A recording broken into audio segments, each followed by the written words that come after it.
A pre-Christmas miracle happened near the mouth of South Africa's Chalumna River on December 22, 1938.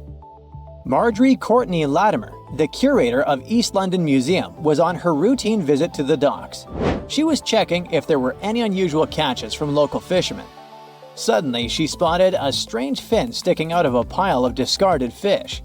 Intrigued, she cleaned off the slime to reveal an incredible discovery. A pale blue fish with silvery flecks, thin scales, and 4 fins that looked almost like limbs.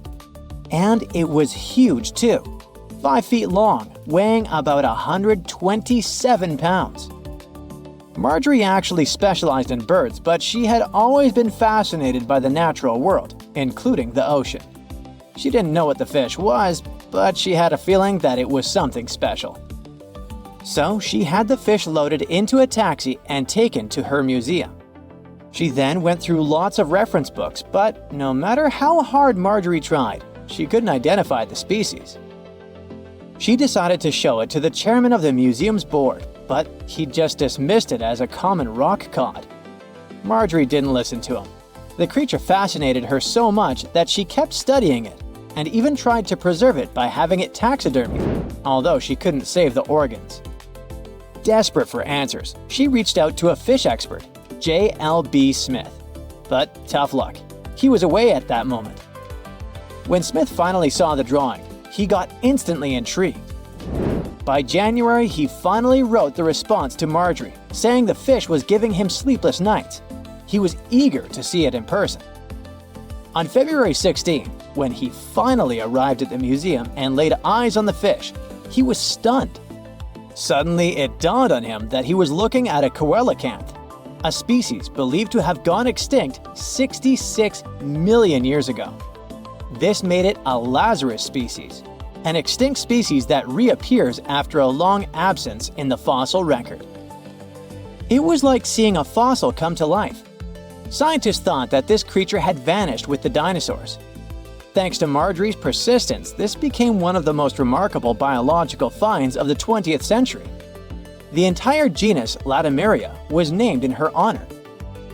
Turns out, fish was vibing in the deep ocean waters, completely unbothered by an asteroid strike for millions of years.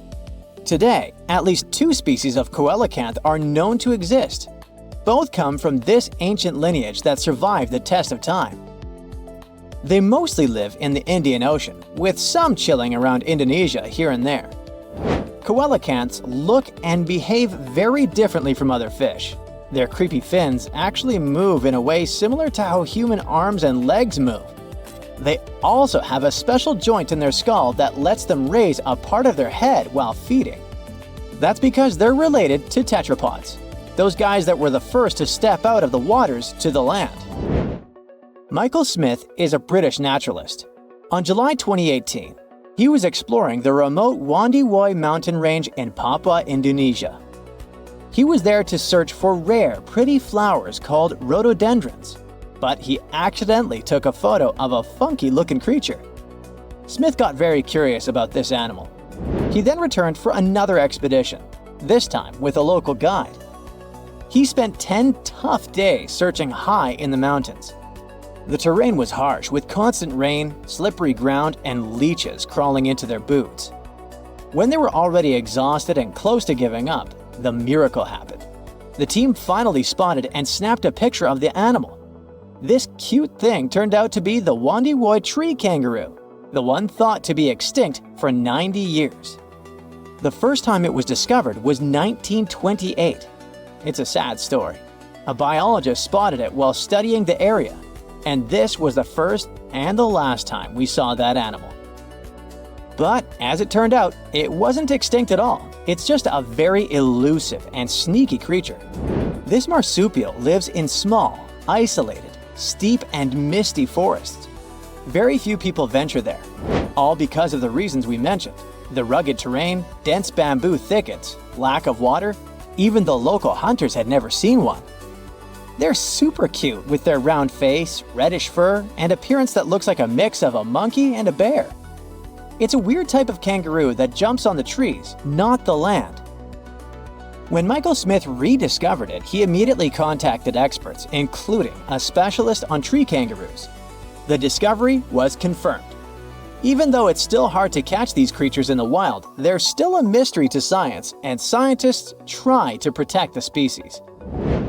In 1996, researchers from the Wildlife Conservation Society were walking around the meat market in Thakek, Laos. Suddenly, they spotted a bunch of weird rats. Yeah, it may seem to be a common thing for a market, but those were no simple rats at all.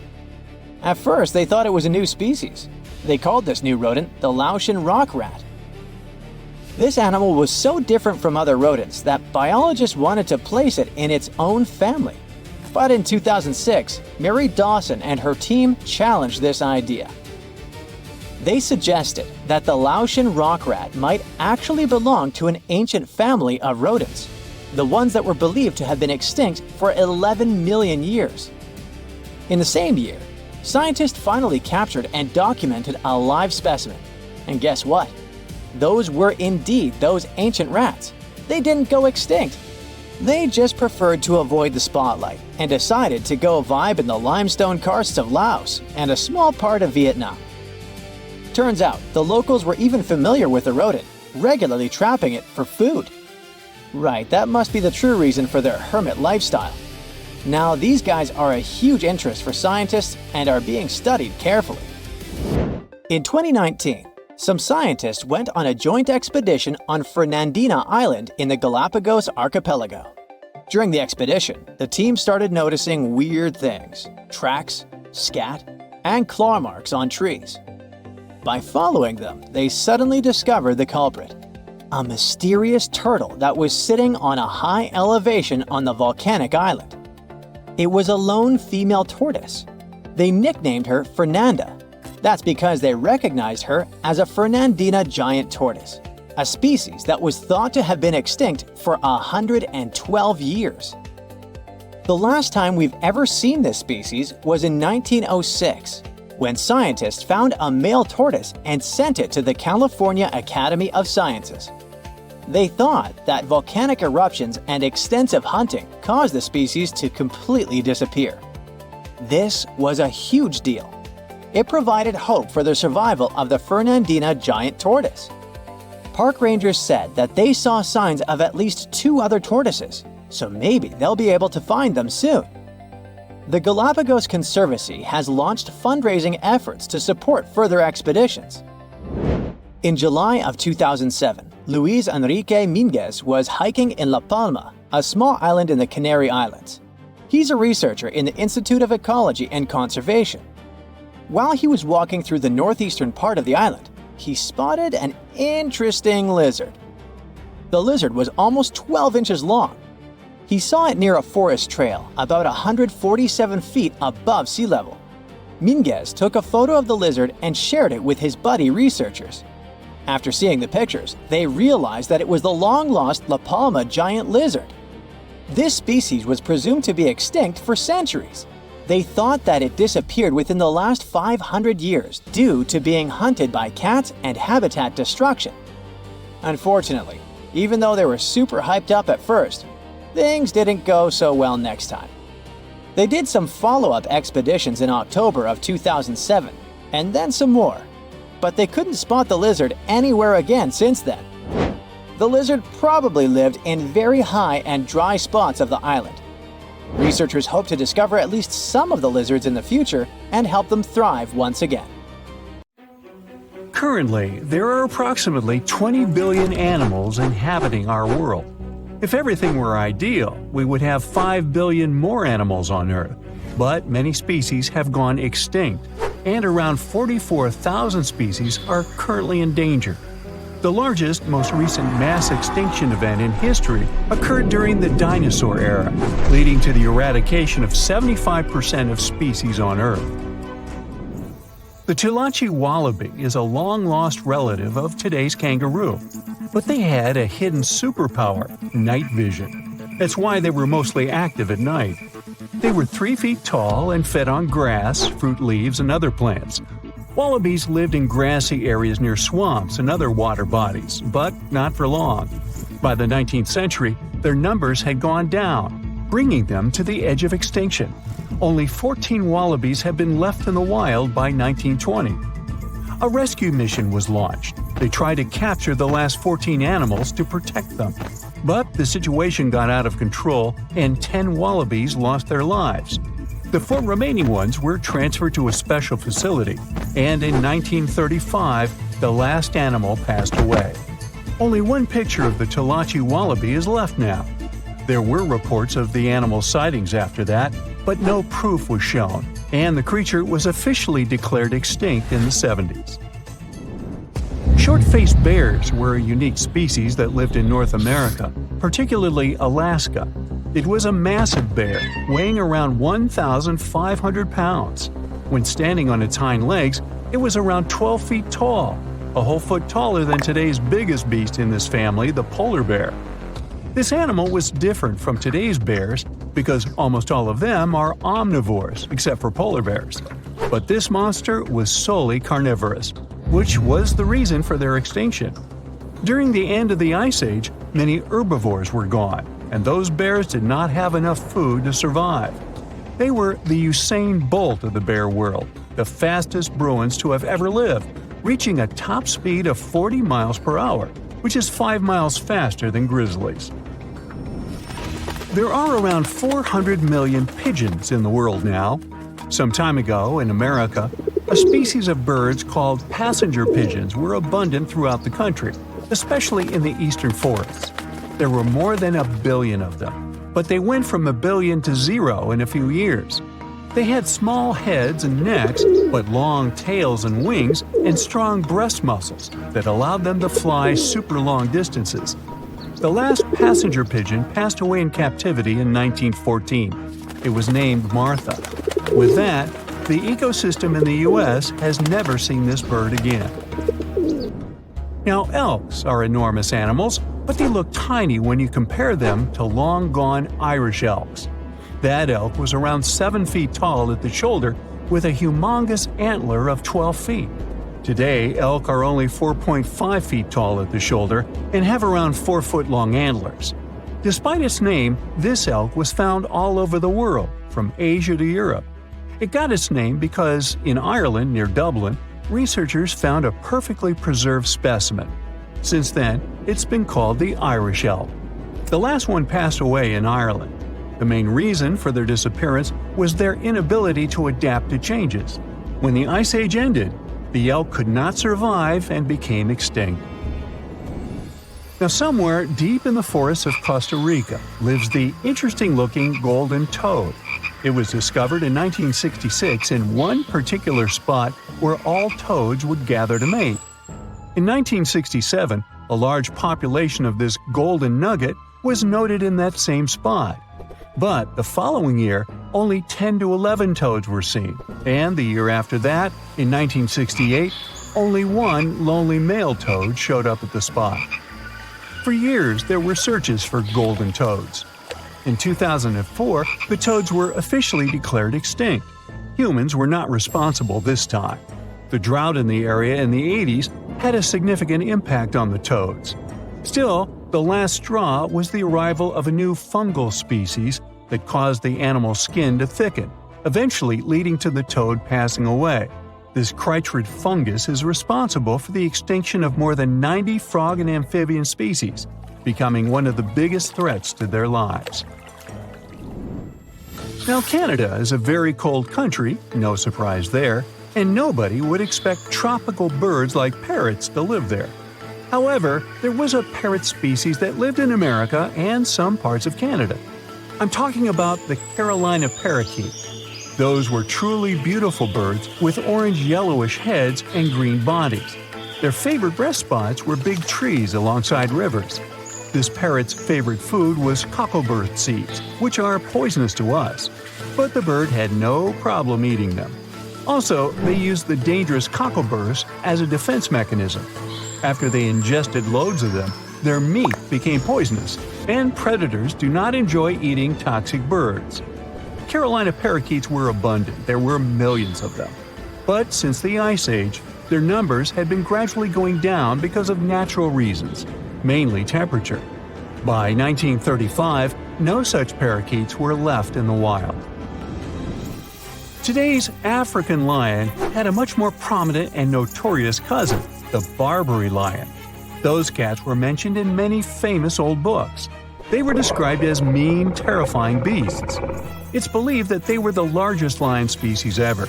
Those big cats weighed around 600 pounds and were 9 feet from the head to tail. Unfortunately, this lion was declared extinct in the 90s due to many factors. Today, we only have one photo of this animal taken from a plane. Paradise parrots were native to Australia. They were genuinely amazing birds with captivating colors. What was unique about them was their nesting habits. They only nested in termite mounds. This parrot was always on the edge of extinction, and the reason for that is still unknown. Mice, rats, and other animals also hunted them, and it added fuel to the fire. The last bird was spotted in the year 1972. Since then, paradise parrots have only been seen in museums. The Gulf of Mexico was once home to Caribbean monk seals. This species of seals enjoyed spending time in the warm subtropical climate of the Caribbean. Most of the time, they were found near reefs and islands, foraging for food. Like most of us, they also loved sandy beaches and were usually seen in groups of 100 seals, resting before the next adventure.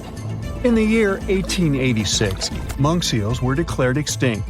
You can still see this animal in 2 museums. Both are located in the UK.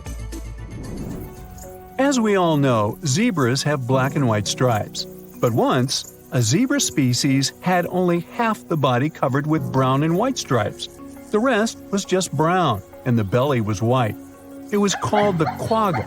They lived in the southern part of Africa in grass fields and wet pastures, like today's zebras, and ate grass and other plants. The last quagga perished in 1888, but not all hope is lost. Today, extensive research is being done to bring this animal back into the wild. Australia is home to many outlandish animals, but the craziest ones are probably gastric brooding frogs. This species is not like your ordinary frog that lays eggs. They hatch their young inside their stomach and give birth by vomiting around 25 fully formed young frogs. Sometimes their stomach becomes so bloated that they have to breathe through their skin. 2 species of this frog were discovered in the northern and southern parts of Australia in the 1970s by Mike Taylor. A decade after their discovery, both species are gone. The main reason for their extinction is the chytrid fungus. Luckily for them, they're also part of a de-extinction program that's putting serious efforts into bringing them back into the wild.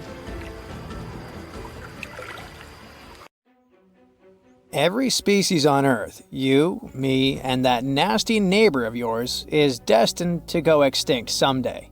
Just like what happened to the woolly mammoths and saber-toothed tigers. Stats aren't bright. Scientists say that 99% of all animals that ever lived are now extinct. Hey, what's that look on your face? Going extinct is not the end of the story. Now listen up. Mammoths might make the greatest comeback ever and even be the key to saving humanity. Nope, they won't give away free money so that we don't have to work anymore, but they can sorta help the weather situation on our planet.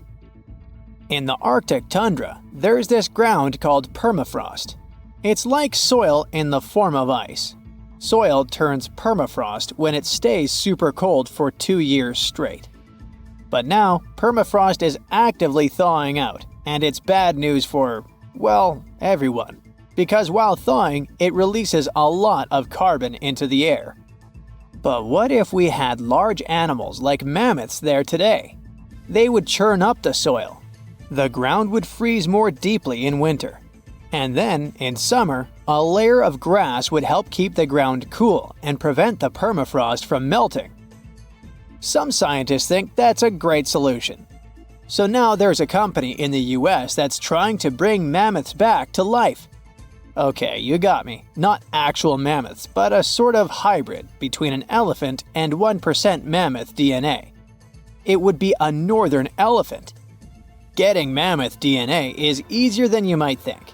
They actually only went extinct about 10 to 14,000 years ago. Scientists are hoping to have their first elephant-mammoth hybrid by 2027. Let's hope it doesn't turn into a real-life Jurassic Park.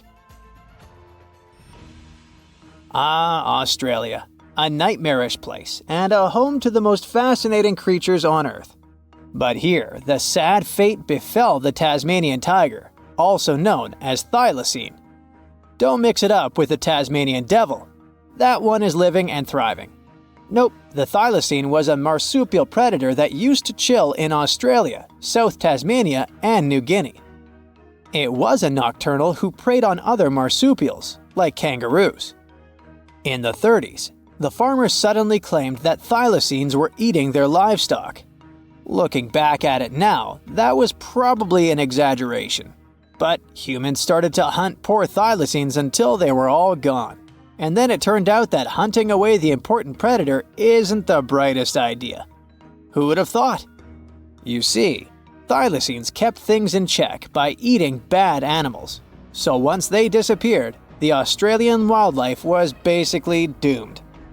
35% of total mammal extinctions on Earth happened here. That's an awful world record. I know it sounds gloomy, but hey, maybe we can fix this. Remember that company we mentioned? It wants to bring back the thylacine too.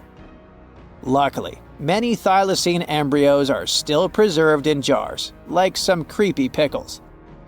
If we bring them back to Tasmania, this could help revive the entire ecosystem. Would you be happy to see them back in the wild? Me too. And I would also be happy to see you hitting those like and subscribe buttons so you can keep up with amazing facts all year round. We also have some huge dreams about tiny creatures. Take a trip to Mount Hotham Ski Resort in Victoria, Australia, and here you can find the mountain pygmy possum, a tiny bundle of cuteness. These guys are super rare. We even thought that they were extinct.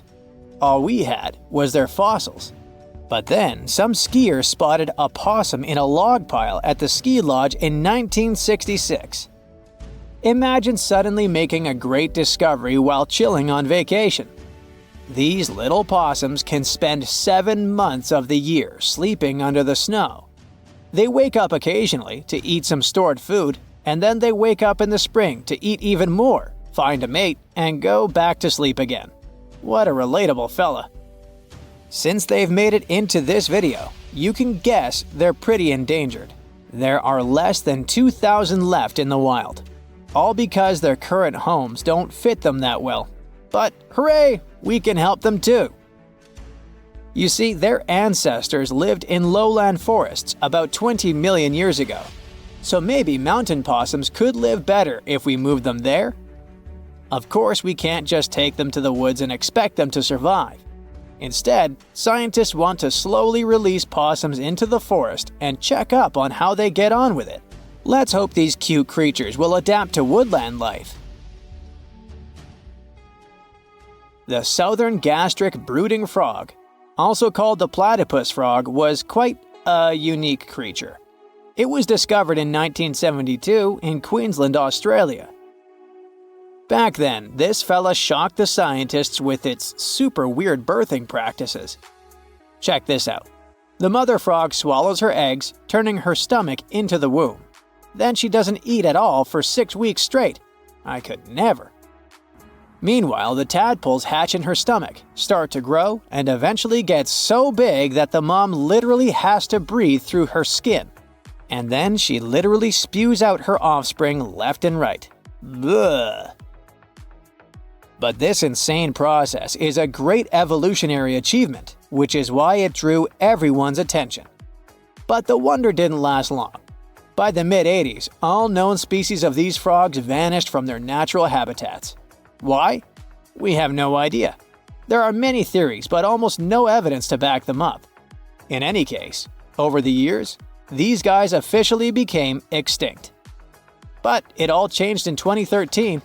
Scientists started a groundbreaking project named the Lazarus Project. Now they want to resurrect these frogs to learn cool cloning techniques from them. Are you guys ready to copy their genetic preservation method? Yeah, me neither. But let's dive deeper. Literally go in the water. Meet the coelacanth. This creature lived in the oceans back when the dinosaurs roamed our planet, and didn't even notice the asteroids. These guys are the Methuselahs of the sea. They can live up to 100 years, and they don't even start thinking about leaving offspring until they're around 55. At least they've got plenty of time to live for themselves. We actually thought this creature had gone extinct about 65 million years ago. But then, the first Latimeria specimen was discovered off the coast of South Africa in 1938. Now they're known as living fossils. And these fish are enormous. They weigh around 200 pounds. They're also super stylish, with those lobe-fished paddles that make them look like disco balls. Oh, and they're great aerialists. Thanks to those versatile fins, they can even do headstands and swim belly up. The coelacanth is also a bit of a homebody. It's not very energetic and likes to live in underwater caves during the day, only coming out at night to snack on smaller fish and squid. Another animal who's literally me. Now we're trying our best to preserve this species, and I won't be surprised if it outlives us all. And finally, let's talk about the largest and most awkwardly looking flightless bird from New Zealand, the South Island takahe. The tale of the takahe started way back in the Middle Ages. Humans accidentally hunted them all away, and by the late 19th century, it seemed there were none of them left. But then, they were rediscovered in New Zealand in 1948. Poor guys did all they could to hide from us in the mountains, but we still got them. But it's different now. Since then, we've been trying our best to save them from extinction. There's a takahe recovery program going on, and it shows great results. They managed to greatly boost the number of birds in the wild. As of 2023, the takahe population has grown to around 500 birds. They're now considered nationally vulnerable, not nationally critical. It's a little progress, but progress nonetheless. Let's keep it up. And now for some breaking news. All snakes have suddenly disappeared. If you saw this on the news, what do you think would happen? Well, Voldemort certainly wouldn't be pleased to hear this, and neither would other Slytherin members. Hogwarts would have 3 houses instead of 4. Parseltongue, which is the language of serpents, would become useless. Okay, Potterheads, let's get back to our Muggle world. How would it affect us? Well, let's look at the bright side first. People with ophidiophobia, which is the fear of snakes, would be so relieved. We can all agree that snakes aren't exactly everyone's favorite animal. Some snakes are venomous, and this doesn't help save their reputation. It's often overlooked that these animals usually prefer to retreat when you encounter them. They can become defensive if threatened, but when left alone, they don't want to mess with you. Try telling this to people with a phobia, though. Now they can enjoy outdoor activities, such as mountain climbing, like everyone else. And yet, they would have other worries in the absence of these serpents. The design of the ecosystem works like a clock. Every species has an important role. If one goes down, the others will be affected. Snakes are no exception to this order. They primarily snack on mice or rats. They help to control rodent and other small mammal populations. This is important in terms of preventing the spread of diseases, too. Think about the spread of the plague of medieval times. Driving out all reptiles could cause a similar problem. Did you know that the bubonic plague was never completely gone? It's been spotted in modern times too. For instance, in Madagascar in 2008. So it's good to have some snakes around to protect us from disease outbreaks. You see, snakes are excellent hunters. They ambush their prey by using their highly developed senses to find and track their potential dinner. They're super mobile, can squeeze through cracks, climb on rock walls, and swim. They can even fly. Well, sort of. Flying snakes can't actually gain altitude, but they can glide. They use the speed of free fall and contortions of their bodies to follow airflows and lift themselves. Yeah, they can catch their prey in numerous ways. If we imagine a world without them, it will lead us to another phobia. Allow me to introduce you to mussophobia. It's the fear of mice and rats. People with this phobia will have a hard time with all those rats wandering around, since there are no snakes to eat them. Not to mention that a single pair of rats can have 1 million descendants in over a year. Say hello to crop damage.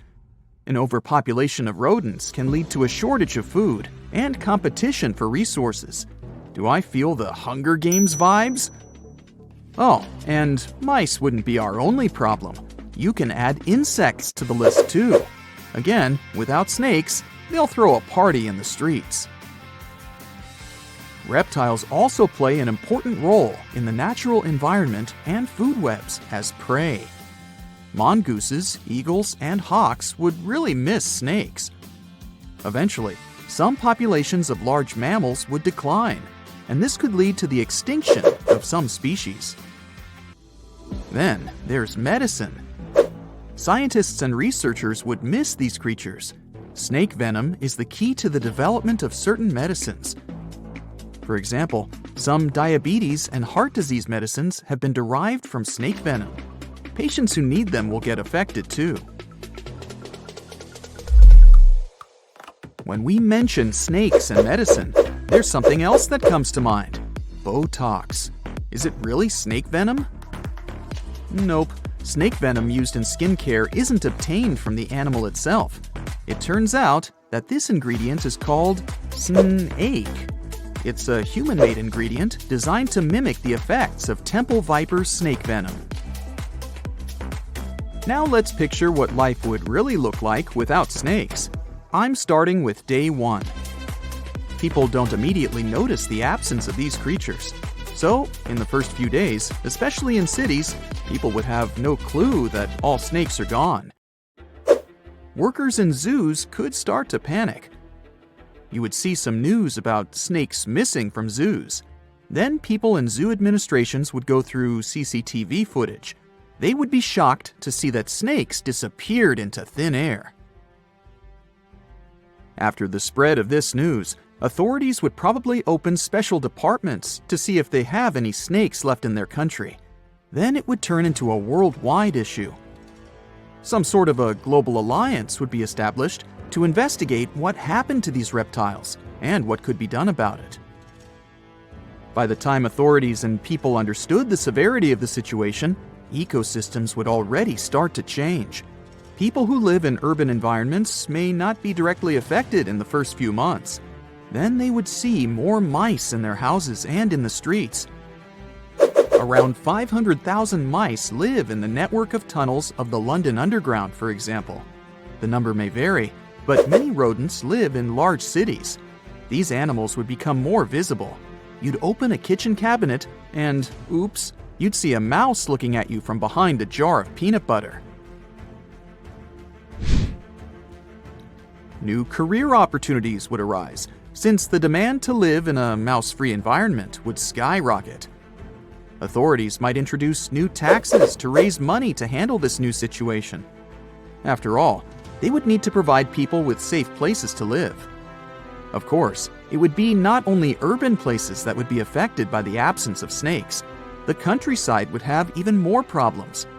Without snakes, the number of pests would increase. These animals would start destroying crops and habitats of other animals, and farmers would be in serious trouble. Authorities would need to support people living there and find ways to protect the environment, which would be their top priority. Researchers and scientists would have to take a huge responsibility. Maybe they'd create artificial snakes that could be nutritious like real snakes, so that animals like eagles would hunt them and continue to live. What artificial snakes would look like is a mystery. I can't imagine them. I'll just leave it to you. If we flashed forward to 5 years from the first day of the world without snakes, we would face an entirely different world. Maybe we would have a special day for it, the 5th anniversary of the world without snakes. The changes would be obvious, but by that time, people would have probably got used to living in that different world. Some restaurants would have already made changes to their menus. Goodbye to snake soup. Then there would be new museums dedicated to snakes. You'd be able to read about the story of their evolution and see their fossils. Maybe you'd stop by the museum souvenir shop to buy a snake-shaped pen for your friend. Lastly, we would still be looking for alternatives to snake venom in the field of medicine. I mean, it's a relief for people who show allergic reactions to snake bites, but these animals are crucial for some studies and medicines. So, researchers would still be busy trying to find alternatives that could replace snake venom. If we went 200 years ahead in time, we would see a world where people have fully accepted that snakes are gone for good. So much so that younger people would only know that there was an animal named a snake that once lived on this planet. They would get to know this animal from history books and videos. Coloring books would have a cat or a dog, but not a snake. Mythical creatures like Medusa and Shamaran would become even more mystical and interesting. Oh, and we wouldn't compare a sneaky person to a snake anymore. There would be a new definition for them.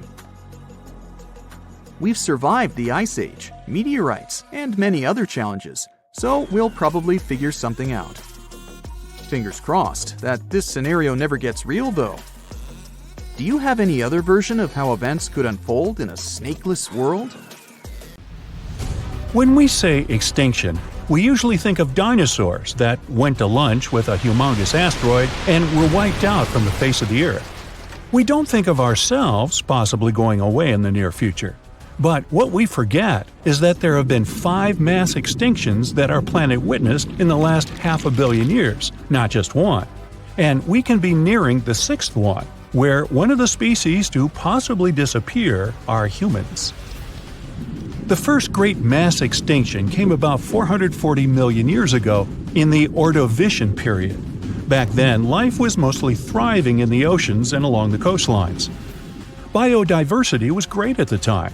There were thousands of different species, trilobites, sea scorpions, and all kinds of weird-looking mollusks, and even fish. You name it, Ordovician had it. But then, the temperature around the planet started to drop. The overall warm climatic zones became colder and colder, until the oceans got covered with thick sheets of ice. Most of the marine species weren't ready for such abrupt changes. Imagine a trilobite serenely crawling along the bottom of the sea and suddenly bumping into a glacier. Yeah, it's like living your entire life in a beach bungalow, only to find yourself in an igloo one day. The event was dubbed Late Ordovician Glaciation, which led to Late Ordovician mass extinction. Over 60% of all species that lived in that period disappeared. Only ancient fossils were left for paleontologists to discover hundreds of millions of years later. Nobody still knows exactly what caused the temperature drop at the time. The main theory is that the CO2 levels in the atmosphere fell sharply. It led to cooling down the entire surface of Earth. But the reasons for such a collapse are still under debate. However, that wasn't the worst mass extinction event in the history of our planet. Despite more than half of all living creatures being wiped out, biodiversity on Earth restored itself in the following 5 million years. Life went on until another catastrophe struck. Within the span of 20 to 25 million years, from about 375 to 350 million years ago, several extinction events occurred. They were like pulses that damaged a lot of marine species. Arthropods, like scorpions and mites, lots of various fish, including sharks, all were in decline. Overall, more than 75% of all living beings disappeared back then, who were mainly in the oceans. The reasons for such events are even more unclear than those before the late Ordovician mass extinction. Most scientists now believe those waves were caused by changes in the sea level and a lack of oxygen in the oceans. A lot of plants quickly moved to land and adapted to living outside of water. And since they were the main source of oxygen in the ocean, all those fish and sea scorpions were in for a very unpleasant surprise. The booming growth of plants on land also removed much of the CO2 in the atmosphere and enriched it with oxygen instead. This led to an abrupt temperature fall again, and although no new ice age followed, many land animals couldn't adapt to the new conditions. The bitter irony was that the major part of them had just recently crawled out on land from the ocean, looking for a better environment. Ah, well. This was only the first wave, though. The reasons for the second one, that came about several million years later, are still unknown. Scientists think there could have been mass volcanic eruptions, or even meteor strikes, but those are just hypotheses. Then another 100 million years passed without much trouble. Species rose and fell, evolved and disappeared, but the cycle of life continued, until about 250 million years ago, when the third mass extinction event occurred. It happened in the Permian period, the last period of the Paleozoic era, and it was so catastrophic that it had all the chances of becoming the last mass extinction on our planet. Scientists are still unsure what caused so many species to be eliminated. But the fact is that around 96% of all living creatures in the world were gone. One theory suggests that volcanoes started being overly active. They threw millions of tons of methane and basalt into the atmosphere. Asteroid strikes might have added to the damage too. The sky was literally covered in dark clouds of ash. The proto-mammals and reptiles tried to hide from the black and gray mist, but it was everywhere. It was like hiding from the air itself. Another culprit could have been microbes that loved their methane-rich environments. They could have quickly spread in the oceans and literally choked the rest of the marine life forms there. But whatever the reason, the Permian mass extinction event was the most massive and destructive of all the Great Five. All life on our planet could have ended right then and there. But those 4% that persisted eventually spread across the Earth and started a new era. Yay! This time, they lived a peaceful life for only 50 million years. And then, whammo! The fourth great mass extinction hit. It was different though, slowly creeping across the planet over the last 18 million years of the Triassic period. The extinction occurred in numerous short pulses, wiping out several species at a time. A slight climate change here, an abrupt temperature fall there, and very upset animals and fish all around. The main reason for that was again the volcanic activity at the time. Fiery mountains started spewing out ash and gas once more, lowering the oxygen levels and suffocating life. Well, that was harsh. The gases and other substances thrown out of the volcanoes' mouths changed the Earth's climate again. Sea levels rose because of that, and some researchers believe even the pH levels were altered. That means the marine life that used to be swimming peacefully in more alkaline waters suddenly found itself trying to survive in acid. But apart from causing bursts of extinction, these changes also ushered in the era of dinosaurs. It didn't begin immediately, of course. Some species evolved and slowly grew into the mighty animals we've heard so much about. Their extinction was the last of the Great Five, and certainly the most well-known. About 65 million years ago, when dinos were still ruling both land and ocean, an enormous asteroid came from outer space and fell right on Earth. The impact was so powerful, it left a huge crater in the Yucatan Peninsula, and the explosion sent billions of tons of debris into the air. The dinosaurs that lived far away from the impact zone raised their heads and saw black and churning clouds blocking the sun. It remained for years, drastically dropping the temperatures. In addition to the cold that followed, the asteroid hit a carbonate rock that had a lot of flammable material in it. The impact led to an explosion. The chemicals mixed in the air and produced sulfuric acid, and that acid fell down in the form of rains, altering the pH of the oceans. Aquatic creatures that were again used to more alkaline waters went, "Oh, come on!" That didn't help, though. The changes were abrupt and severe. About 75% of all animals and plants went extinct in a matter of years, unable to survive the new, harsh conditions on the planet. But some persisted. Many of them were reptiles, like crocodiles and turtles, which managed to survive even up to this day, looking almost the same as they did back in the dinosaurs' days. Others were mammals, which had lived in the shadow of the mighty dinos and hid from them in dark corners. But now that the giant animals were gone, they began to flourish, bringing in the Cenozoic era, the one that lasts to this day. And today, we might be witnessing the sixth great mass extinction. According to scientists, with the evolution of humans, a lot of different plants and animals have gone from the face of our planet, never to return. The good thing is, mass extinctions have always happened over a span of several million years, so we might still have time to recognize it, prepare, and counteract. What do you think? Shall we?